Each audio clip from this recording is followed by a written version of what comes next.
How's it going, everyone? My name is Miss Landau, and I hope you are hungry for some science, because today we are using a series of chemical reactions to turn this into this. It's molecular gastronomy.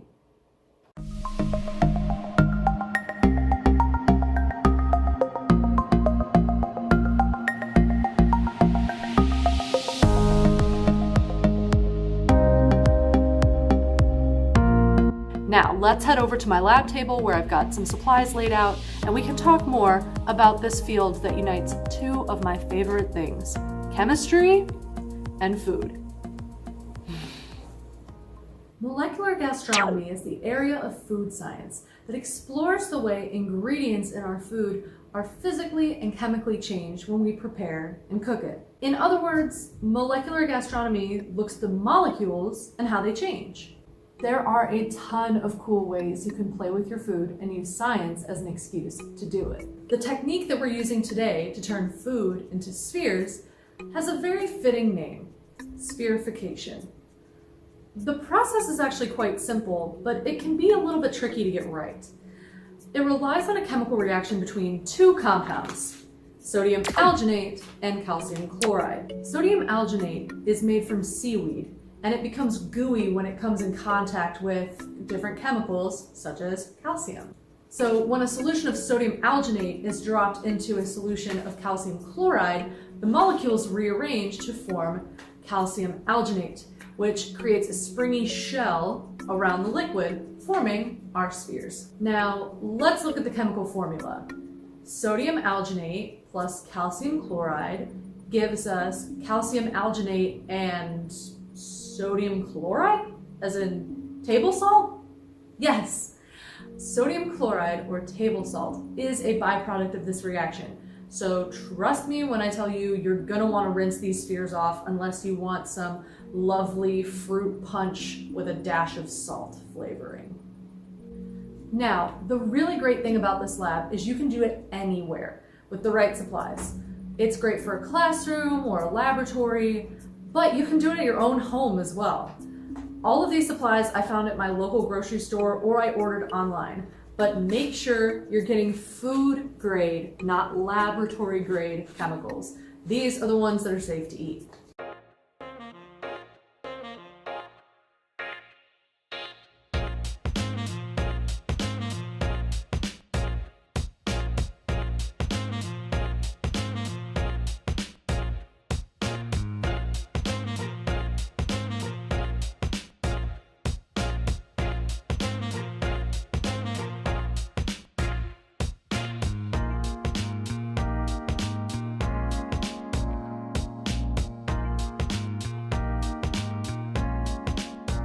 If you would like to download the full procedure for this lab with the data table and discussion questions, it's available in my Teachers Pay Teachers store, linked down below in the description. But enough talk, let's get to cooking, or in this case, chemistry-ing.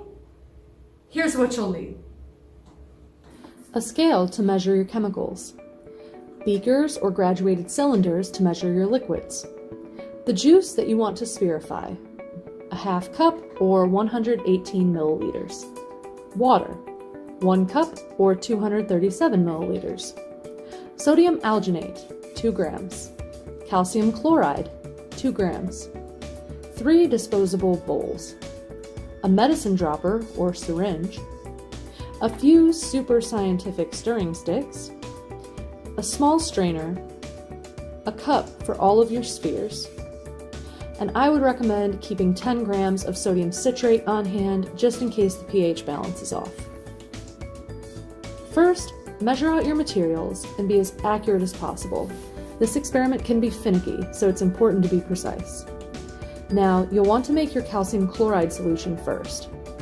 Add your 1 cup, or 237 milliliters, of water to one of your bowls. Next, add the 2 grams of calcium chloride and stir until completely dissolved. Once that solution is finished, set it off to the side and grab another empty bowl. To the second bowl, add your half cup, or 118 milliliters, of juice and your 2 grams of sodium alginate. If you have a blender handy, it will blend much more evenly and work better overall, but I found that it doesn't have to look pretty in order to still work. Stir until you get as much as you can fully dissolved into the solution. It should start to have a gooey, taffy kind of consistency. After you have your 2 solutions made up, grab your syringe or medicine dropper and fill it with some of your flavored solution. Hover over the calcium chloride solution about 3 to 5 inches above and add 1 drop at a time. The first few spheres sometimes aren't perfect, so keep adding and watch for any changes. If no spheres are forming, try mixing both solutions again or adding some sodium citrate. Eventually, you should get a good number of spheres. Don't leave them in the solution for more than about 1 to 2 minutes, otherwise they turn into stale, hard gummy worms. In order to keep the liquid consistency inside your spheres, strain over your third and final empty bowl after about a minute of curing.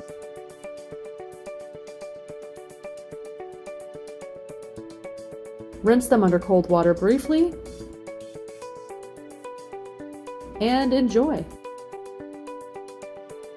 Then just continue the process to make even more.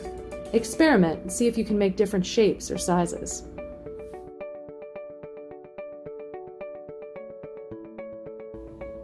Once you're done and you've gotten all of your spheres out of your experiment that you can get, make sure to clean up after yourself, wipe everything down really well. The calcium chloride solution can go straight down the drain. That alginate solution should not. That's why you use your disposable bowls. Just throw them all in the trash. If you have something that you've got that gummy solution on that you do want to reuse, just a little bit of hot water, if it needs to soak maybe 3 or 5 minutes, that'll get all of the rest of it off. And then you'll be able to reuse your eyedroppers, your syringes, any other bowls or measuring tools that you used. I recommend trying this with a ton of different things. The more liquids you try it with, the more fun it is. This is just a simple fruit punch, but I've done it with lemonade, different sodas, with the carbonation. It's really kind of fun. And if you're willing to be very, very brave and really invest in that use of a blender, you can take solid food and do this as well. But I think that's a little bit more complicated. This, simple, straightforward, it's worked for me every time. And it's totally worth it.